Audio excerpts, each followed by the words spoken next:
First Contact and Ultimatum. The message arrived on a quiet Wednesday afternoon.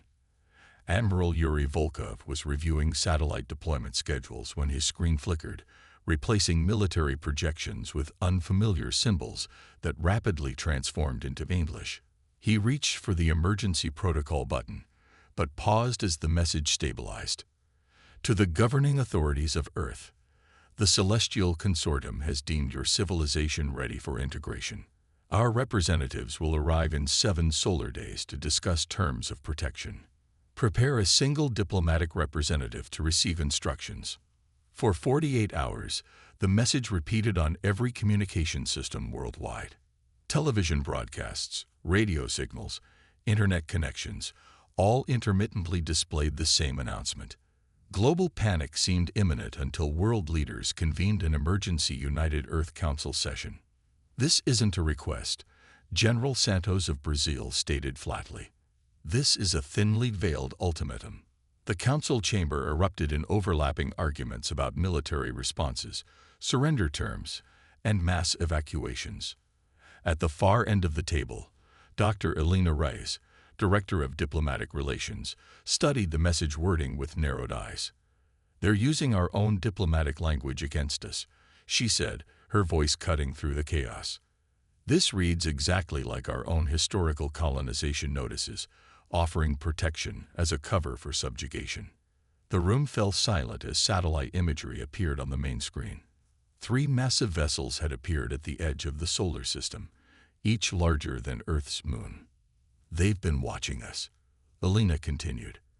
"They know our history, our languages, our weaknesses. But they've made one critical mistake." "And what's that?" asked Premier Chen. Elena smiled thinly. "They think we haven't been watching back." The landing site was prepared in the Mojave Desert, a flat expanse of sand and rock far from major population centers. Military forces from 17 nations maintained a perimeter 20 miles wide, though everyone understood conventional weapons would likely prove useless against beings capable of interstellar travel. Elena Reyes stood alone on the designated landing pad. At 42, she'd negotiated peacetime agreements between historically hostile nations and diffused 3 potential world wars through sheer diplomatic acumen. Yet nothing had prepared her for representing humanity to an alien civilization. "Ambassador Reyes, the vessel is beginning its descent," came the voice through her earpiece. "Estimated arrival in 3 minutes." The ship that emerged from the clouds defied expectations. Rather than the massive carriers observed at the system's edge, this vessel was relatively small, perhaps twice the size of a commercial airliner. Its surface rippled with colors that seemed to exist beyond the visible spectrum, creating an unsettling visual effect. Elena straightened her charcoal diplomatic uniform and centered herself. 7 billion lives depended on what happened next. A seam appeared in the vessel's side, widening into a doorway from which 3 beings emerged. They were broadly humanoid, bipedal with 2 upper limbs, but the similarities ended there. Their skin appeared to be composed of overlapping plates that shifted with each movement, reflecting iridescent colors. Their faces featured 4 eyes arranged in a diamond pattern above breathing apertures that expanded and contracted rhythmically. The tallest being stepped forward. A small device at its throat pulsed with light as it spoke in flawless English. "I am High Emissary Corax of the Celestial Consortium. We have arrived to formalize Earth's protected status within our domain." Elena offered a precise bow, calibrated to show respect without submission. "I am Ambassador Elena Reyes, representing the United Earth Council. We welcome you to our planet and look forward to productive discussions." The alien's upper eyes narrowed slightly. "There is little to discuss. The terms of protection are standardized for species at your development level.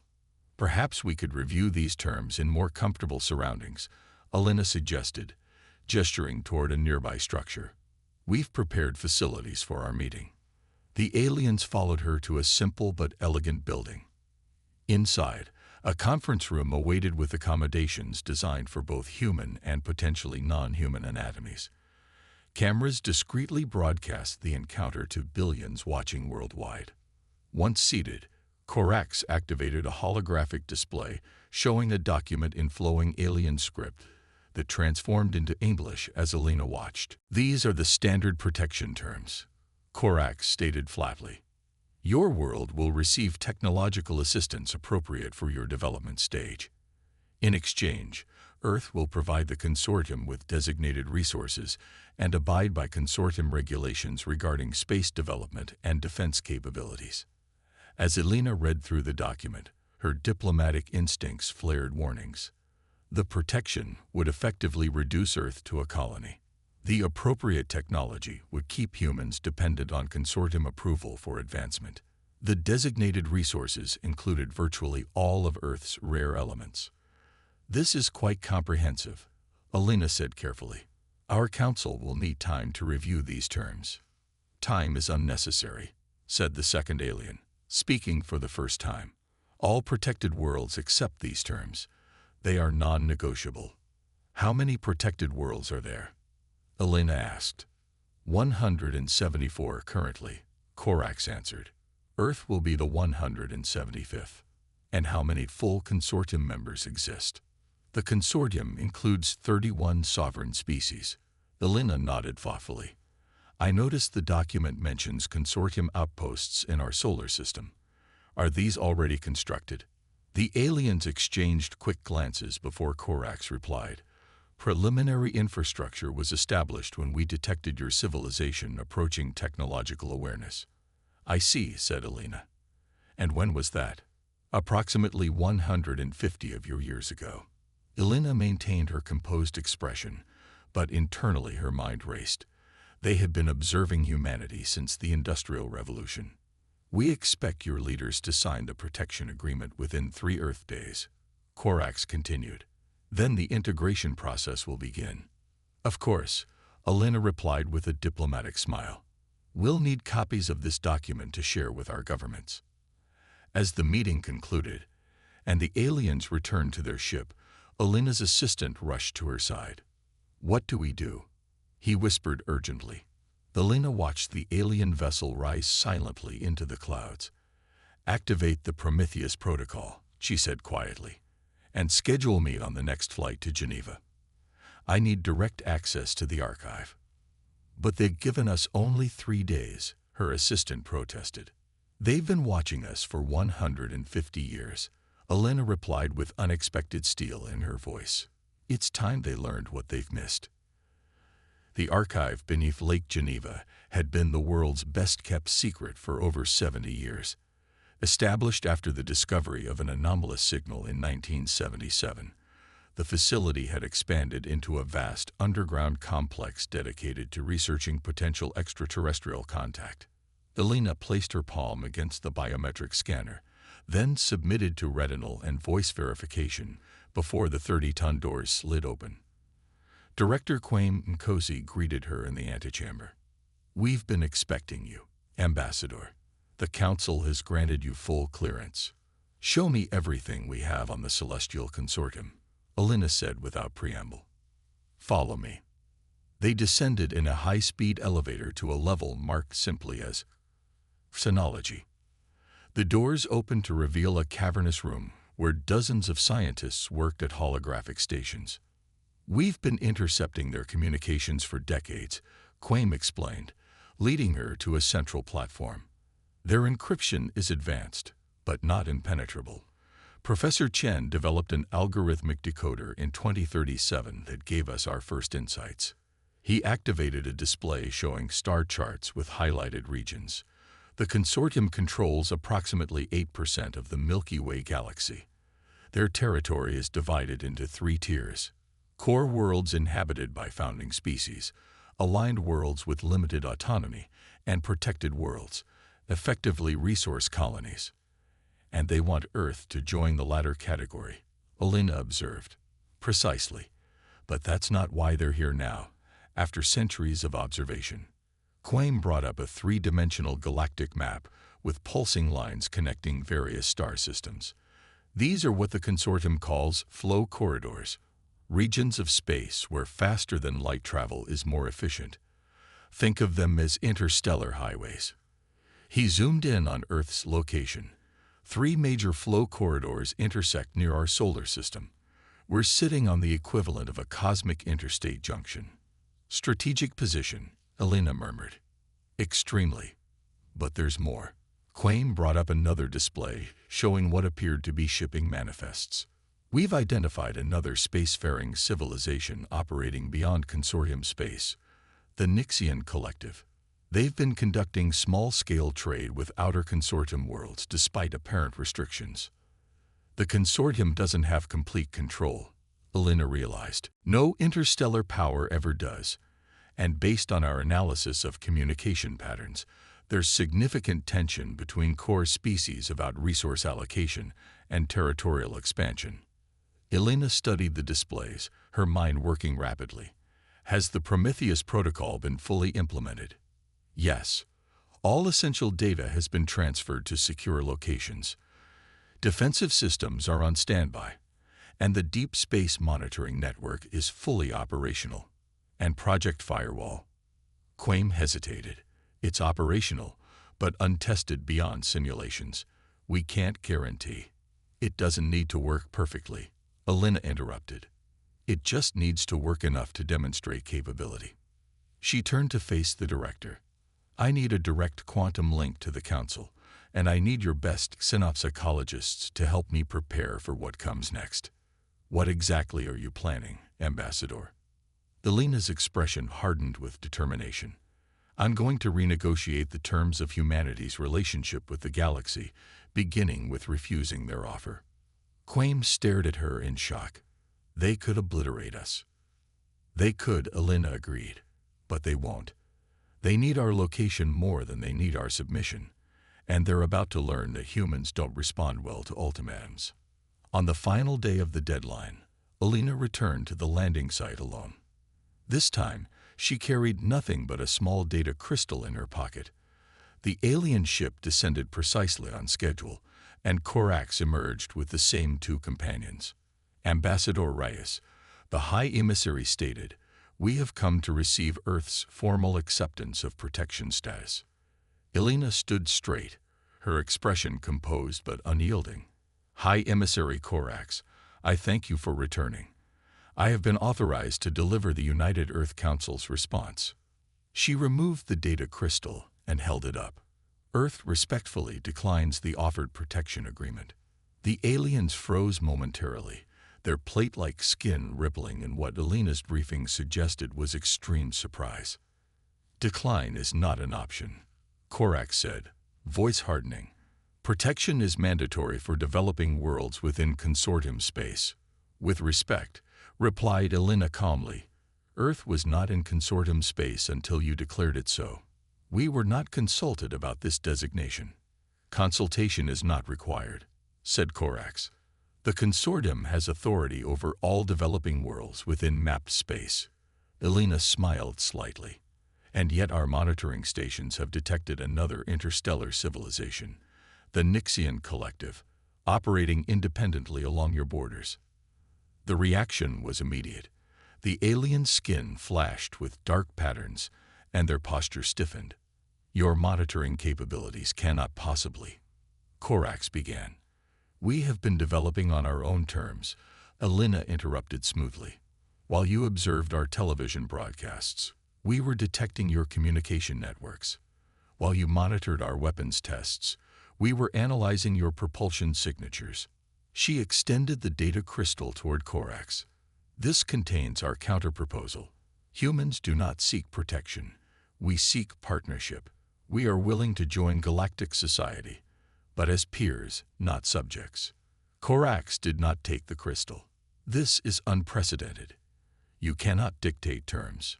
"We are not dictating," said Elena, her voice still calm. "We are suggesting a path forward that respects both parties. Earth sits at the junction of 3 major flow corridors.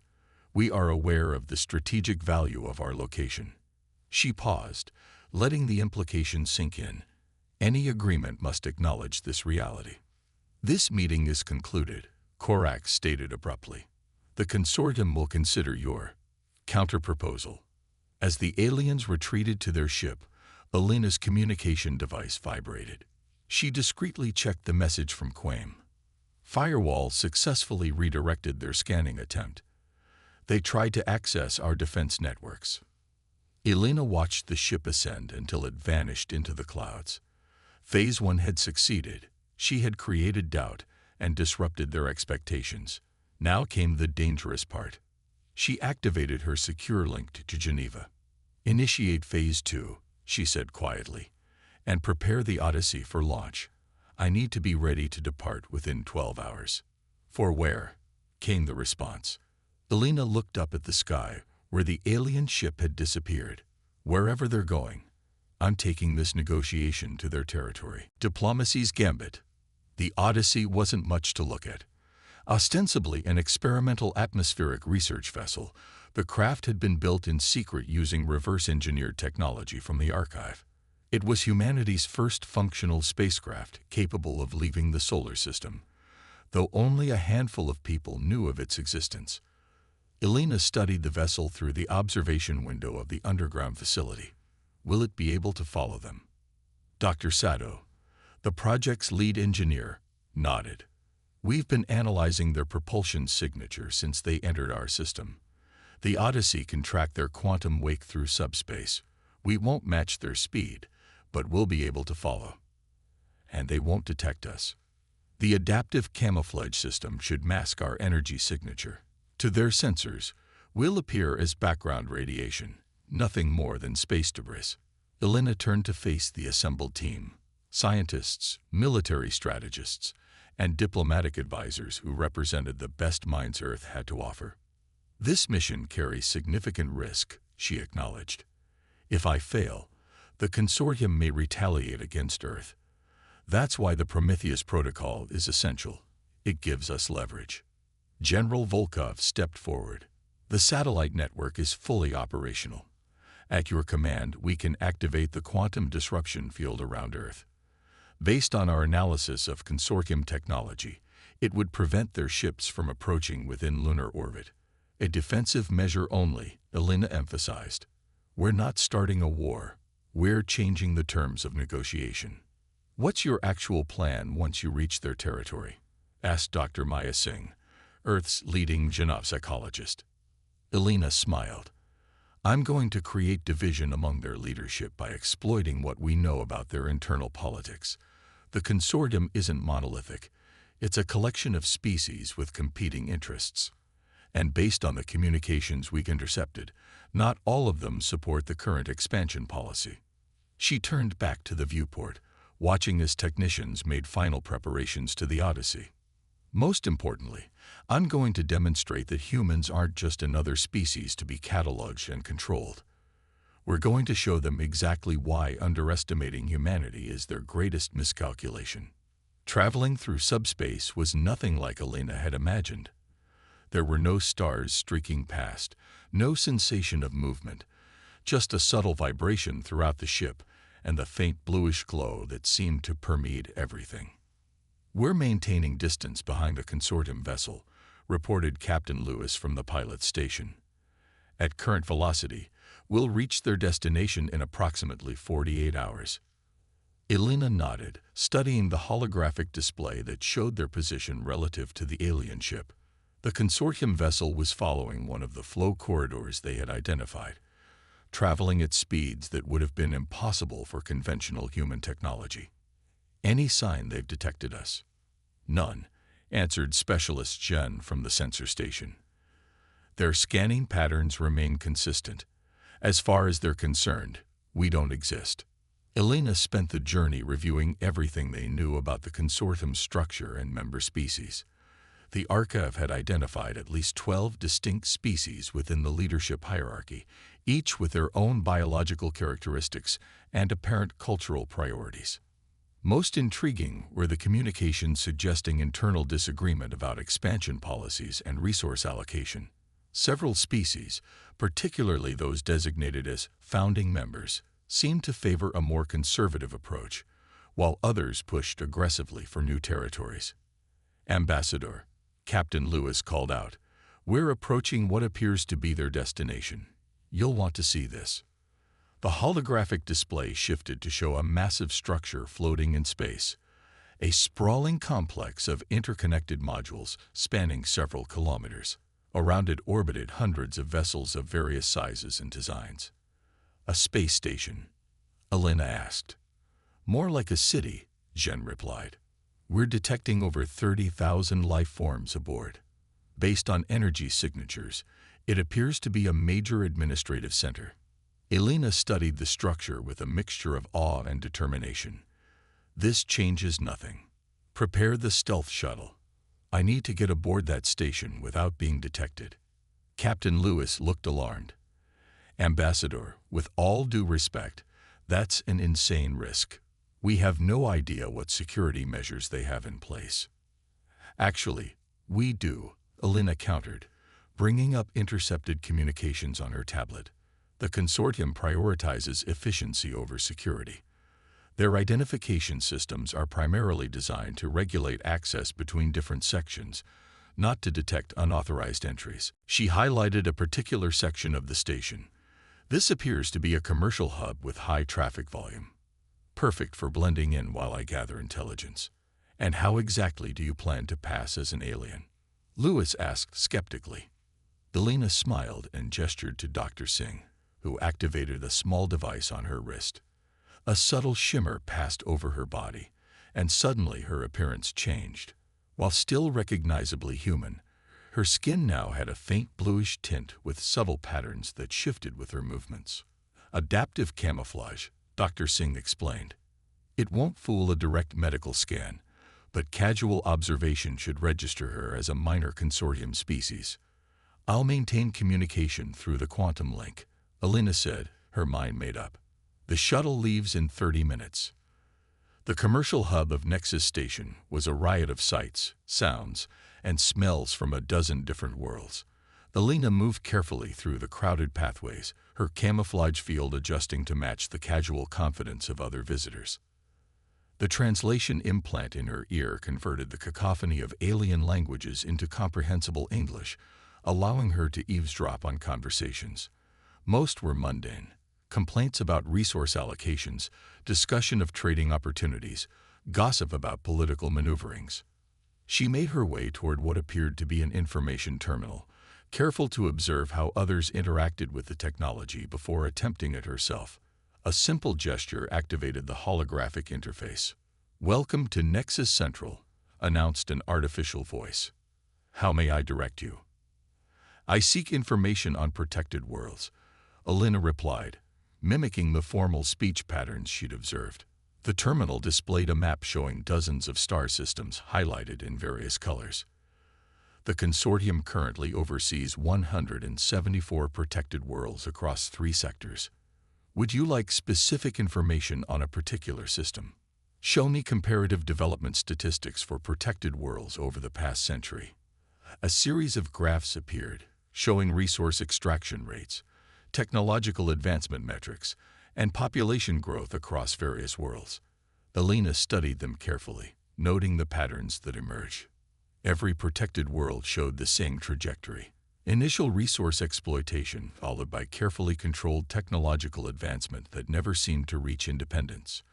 The few exceptions were worlds classified as integration failures, where development had stagnated entirely. Administrator access required for detailed analysis. The terminal announced when she attempted to access more specific data. Elena moved on, making her way deeper into the station. Her earpiece vibrated with an incoming communication from the Odyssey. Ambassador, we're detecting increased security activity near your position, came Captain Lewis's voice. I recommend immediate extraction. Not yet, Elena replied quietly.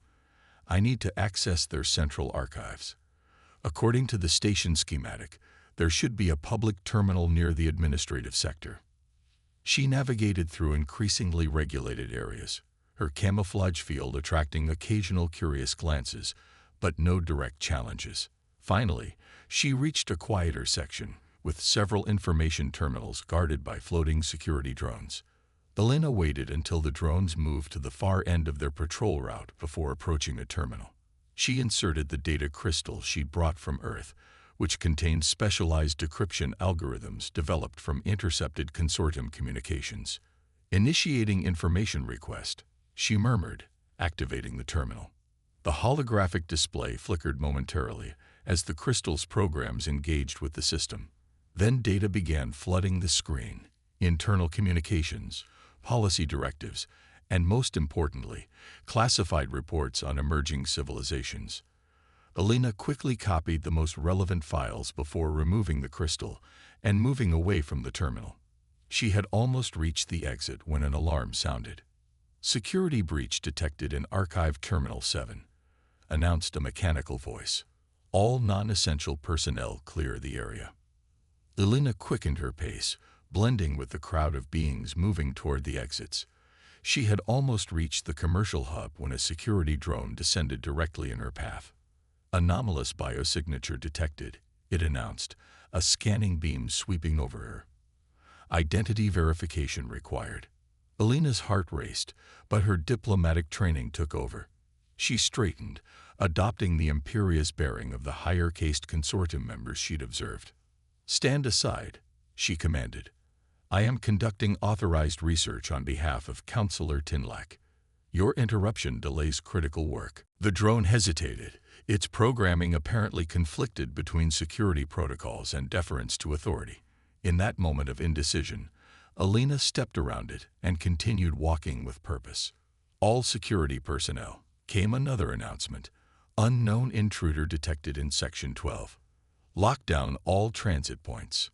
Alina ducked into a side corridor, activating her communication link. "Odyssey, I need extraction immediately. Send the shuttle to Service Port 9. I'll meet it there." She navigated through maintenance tunnels, following directions from Captain Lewis based on the station schematics they'd analyzed. Security drones swarmed the main corridors, but the service areas remained relatively unguarded.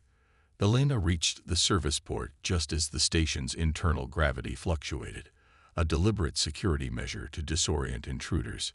She braced against a wall, waiting for the effect to pass. The small airlock hissed open, revealing the stealth shuttle.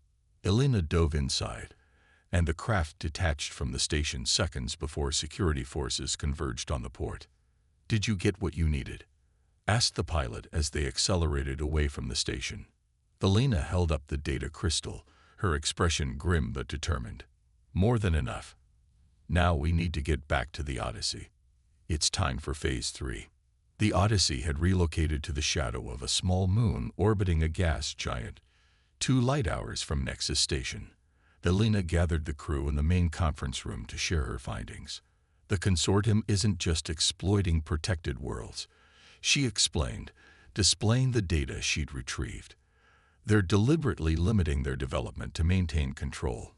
Of 174 protected species, only 3 have ever advanced to full member status, and those only after millennia under consortium control." She brought up another display showing communication transcripts.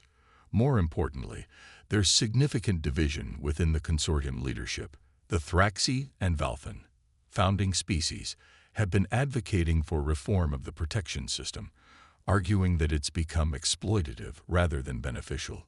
"So we have potential allies," Captain Lewis observed. "Exactly. And there's more." Alina displayed a star chart showing territories beyond consortium space. "The Nixian Collective isn't just a trading partner. They're a rival power that's been challenging consortium expansion for centuries. Their territory has been growing steadily, and they've established diplomatic relations with several independent worlds." "Independent worlds?" Specialist Jen leaned forward. "There are species that have refused consortium protection." "At least 7 that we know of," Alina confirmed. "Most importantly, the Nixians maintain an embassy on Nexus Station. If we can arrange a meeting." "Ambassador," interrupted Captain Lewis, "we've detected a consortium vessel on an intercept course. They've found us." Alina's expression remained calm. "How long until they reach us?" "Approximately 20 minutes at current velocity." "Perfect timing." She turned to Communications Officer Park. "Establish an open channel to the approaching vessel. It's time for the real negotiations to begin. The main view screen activated, showing the sleek consortium ship growing larger as it approached. Elena straightened her uniform and stood before the camera. "This is Ambassador Elena Reyes representing Earth. I request direct communication with High Emissary Corax." For several tense moments, there was no response. Then the screen split to show Corax, the alien skin patterns pulsing with what Elena now recognized as agitation. "You have committed multiple violations of consortium law," Corax stated, voice hard. "Your presence here is unauthorized. Your infiltration of Nexus Station is unprecedented. Explain yourself immediately." Elena smiled. "I came to continue our negotiations, emissary. You departed Earth rather abruptly after my counterproposal. There was nothing to negotiate. Your counterproposal was impossible. And yet here I am, having followed your vessel across interstellar space in a ship of human design. Does that not suggest that your assessment of our capabilities may be flawed?" The alien skin patterns shifted rapidly. "How did you?" "That's not important," Elena interrupted smoothly. "What matters is what happens next. I've accessed your archives, emissary. I know about the internal divisions within the consortium regarding expansion policies. I know about your conflict with the Nixian Collective. And most importantly, I know Earth isn't the first world to refuse protection." She leaned closer to the camera. "We are prepared to establish diplomatic relations with both the consortium and the Nixians. We are prepared to discuss controlled access to the flow corridors near our system. But we will never accept protected status. The consortium will never." "The consortium is not monolithic," Elena countered. "The Thraxi and Valthon representatives have been advocating for exactly the kind of partnership I'm proposing. Perhaps they should be included in these discussions." Corax fell silent, the alien's four eyes blinking rapidly in what Elena recognized as agitation. "You have 12 hours to consider," Elena continued. "After that, I will request a formal audience with the full Consortium Council, and I will share everything I've learned about your Protected Worlds program with all member species. I suspect many will be disturbed by what I found." Without waiting for a response, she signaled Officer Park to end the transmission. "That was bold," Captain Lewis said quietly. "It was necessary," Elena replied. "Diplomatic negotiations are about leverage. Now we have it." Exactly 11 hours later, the communication system chimed with an incoming transmission. The view screen activated to show not just Corax, but 3 additional aliens representing distinctly different species. "Ambassador Reyes," Corax began, voice carefully neutral.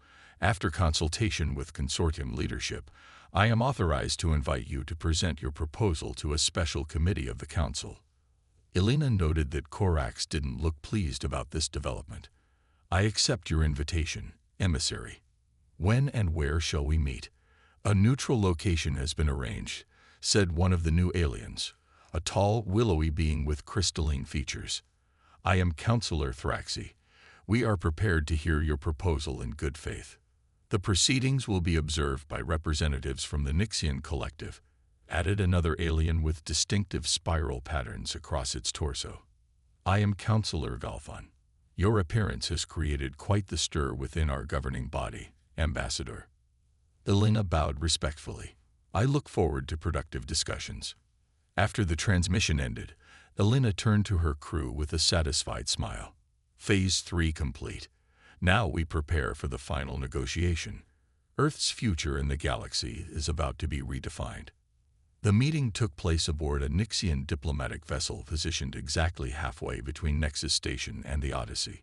Elena arrived alone, trusting in the quantum link to maintain communication with her ship if needed.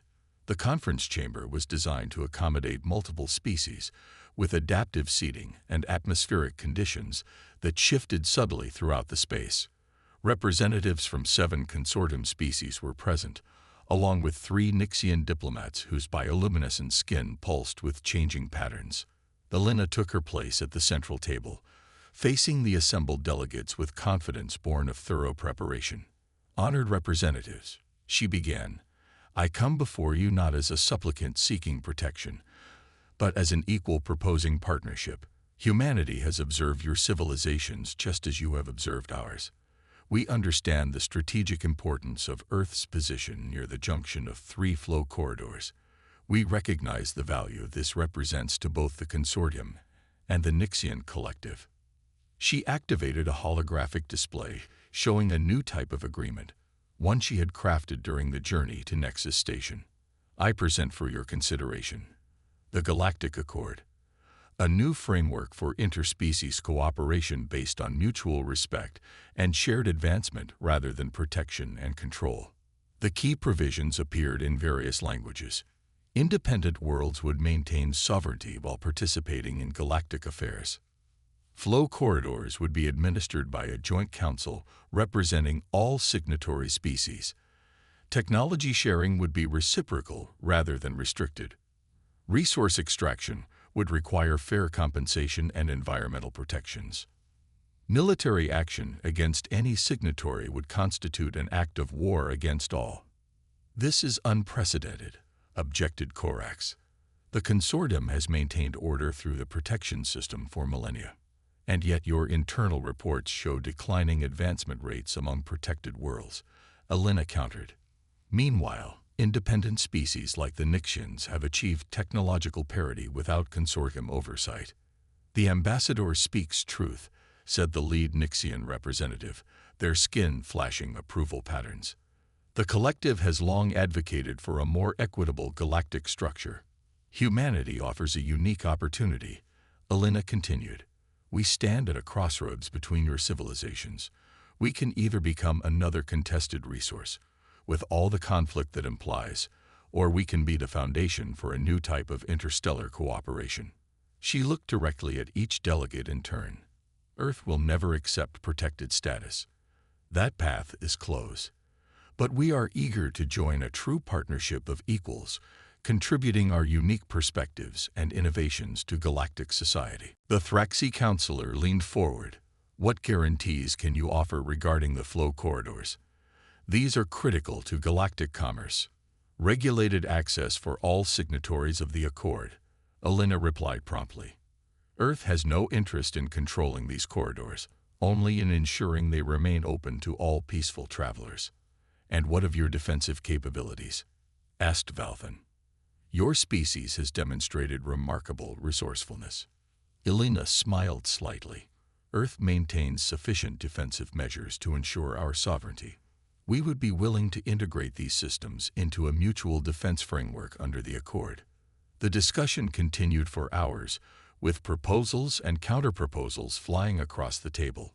Throughout it all, Elena remained firm on her core principles while showing flexibility on implementation details, the hallmark of effective diplomacy. Finally, as the meeting approached its conclusion, Corax spoke again. "The consortium must consider these proposals carefully. This represents a significant deviation from established protocols." "Of course," Elena agreed magnanimously. "However, I should note that Earth has already extended diplomatic invitations to Nixian representatives. We are prepared to establish bilateral relations while the consortium deliberates." The implication was clear. Earth would not wait indefinitely for consortium approval. The Thraxi counselor's crystalline features glimmered with what appeared to be amusement. "I believe we have the foundation for a preliminary agreement. The Galactic Accord deserves serious consideration as an alternative to our current system. The Nixian collective supports this initiative," added the lead Nixian diplomat. "We would welcome Earth as a founding signatory of such an accord." Corax's skin patterns reflected resignation. "I will convey these proceedings to the full council. A formal response will follow." As the meeting adjourned, the Valthon counselor approached Elena privately. "You have accomplished something remarkable, Ambassador. Many species have resisted consortium protection over the millennia, but none have suggested a viable alternative until now." Elena nodded respectfully. "Humans have a long history of refusing to accept false choices. When presented with unacceptable options, we create our own path forward." "A fascinating trait," observed the counselor. Perhaps that explains why your species has advanced so rapidly despite your isolation. Not isolation, Elena corrected gently. Independence. There's a profound difference. 3 weeks later, Elena stood before the United Earth Council in Geneva, her mission complete.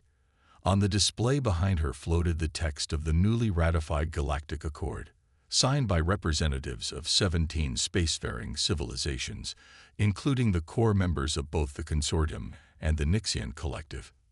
This marks the beginning of humanity's true emergence onto the galactic stage, she concluded, not as protected subjects, but as equal partners in shaping the future of interstellar civilization. President Cheng rose to his feet. Ambassador Reyes, you have accomplished what many thought impossible. You've secured humanity's place among the stars without compromising our sovereignty or principles. Elena shook her head. I merely represented Earth's determination and ingenuity. It was humanity's refusal to accept limitations that made this possible. She gestured to the starfield visible through the chamber's massive windows. For thousands of years, humans have looked to the stars and dreamed. We've overcome countless obstacles on our own world, learning and adapting at every step. The consortium's fundamental error was assuming we would accept their assessment of our potential. General Volkov stepped forward. The Prometheus protocol has been downgraded to standby status. The defense network remains operational, but no longer on high alert. Maintain all systems, Elena advised. The accord is promising, but interstellar politics will bring new challenges. Earth must remain vigilant while extending the hand of friendship. What happens next? Asked Premier Chen. Elena smiled confidently. Now we begin the real work. Diplomatic missions to 17 worlds. Cultural exchange programs. Scientific collaboration initiatives. The first Nixian delegation arrives next month, and the Thraxi have requested permission to establish an embassy in New Zealand. She activated a new display showing the preliminary designs for Earth's first official interstellar vessel, larger and more advanced than the experimental Odyssey. The Celestial Consortium believed they were offering humanity protection. Instead, they found themselves with a new partner who has already begun reshaping the fundamentals of galactic diplomacy. President Cheng nodded thoughtfully. And what of emissary Corax? I imagine he wasn't pleased with this outcome. Actually, Elena replied with a hint of amusement. Corax has requested assignment as the consortium's permanent representative to Earth. It seems our unorthodox approach has sparked his interest in understanding humanity better. The council chamber filled with appreciative laughter, the tension of recent weeks finally breaking. As the meeting adjourned, Elena found herself alone at the observation window, gazing up at stars that no longer represented distant mysteries but future destinations. Humanity had faced its first interstellar challenge and emerged not just intact but strengthened. The unbreakable accord would stand as the foundation of a new era, one where humanity's voice would echo across the stars not as a protected species, but as architects of their own cosmic destiny. The galaxy would never be the same again. Neither would Earth. And somewhere out there, countless civilizations were about to discover what the Celestial Consortium had learned through hard experience. Never underestimate humans.